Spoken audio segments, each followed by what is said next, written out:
Kita ke sorotan lain, Saudara. Kodam 13 Merdeka resmi memulai operasi penegakan ketertiban dan operasi justisi tahun anggaran 2026.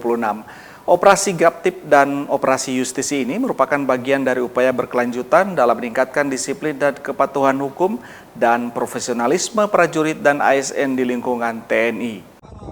Kasdam 13 Merdeka Brigjen TNI Justinus Nono Yulianto memimpin upacara gelar operasi penegakan ketertiban dan operasi justisi tahun 2026 di lingkungan Kodam 13 Merdeka.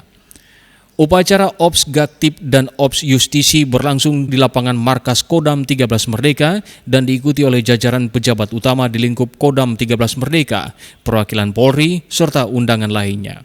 Kasdam 13 Merdeka membacakan amanat Panglima TNI Jenderal TNI Agus Subianto yang menegaskan pelaksanaan Ops Gaptip dan Ops Justisi bertujuan untuk meningkatkan disiplin, kepatuhan hukum, dan profesionalisme prajurit serta ASN di lingkup TNI. Operasi ini pun menjadi langkah preventif dan represif dalam menekan terjadinya pelanggaran hukum di lingkungan TNI. Merujuk tema Ops Gaptip dan Ops Justisi tahun ini, yakni TNI Prima, Taat Hukum, Berdaulat, Indonesia Maju.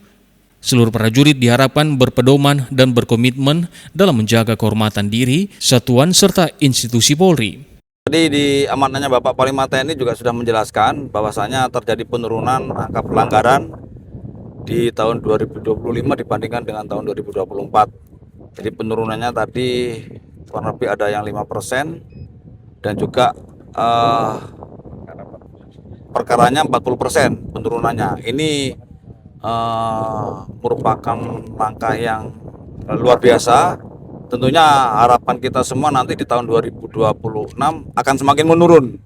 Ya, mudah-mudahan tidak ada pelanggaran sekecil apapun yang dilakukan oleh prajurit TNI maupun ASN. Ada bahan evaluasi? Ya, pelanggaran yang terjadi kalau kita selama ini melaksanakan operasi terkait masalah ketertiban berlalu lintas, karena kita operasinya kan sepanjang tahun, mungkin juga pelanggaran-pelanggaran selain lalu lintas, kira-kira Bapak dan Wamdam ya, disersi, THTI, ya itu yang dilakukan oleh prajurit-prajurit kita. Secara nasional berdasarkan evaluasi pelaksanaan tahun 2025, terjadi penurunan jumlah pelanggaran dibandingkan tahun sebelumnya. Pada Ops Gaptip, jumlah pelanggaran turun sebesar 5,62%, sedangkan Ops Justisi turun 40,64%. Kendati demikian, Panglima TNI menekankan seluruh jajaran tidak lengah dan terus meningkatkan pembinaan disiplin serta penegakan hukum secara konsisten dan profesional. Yana Meko Singal, Kompas TV Manado, Sulawesi Utara.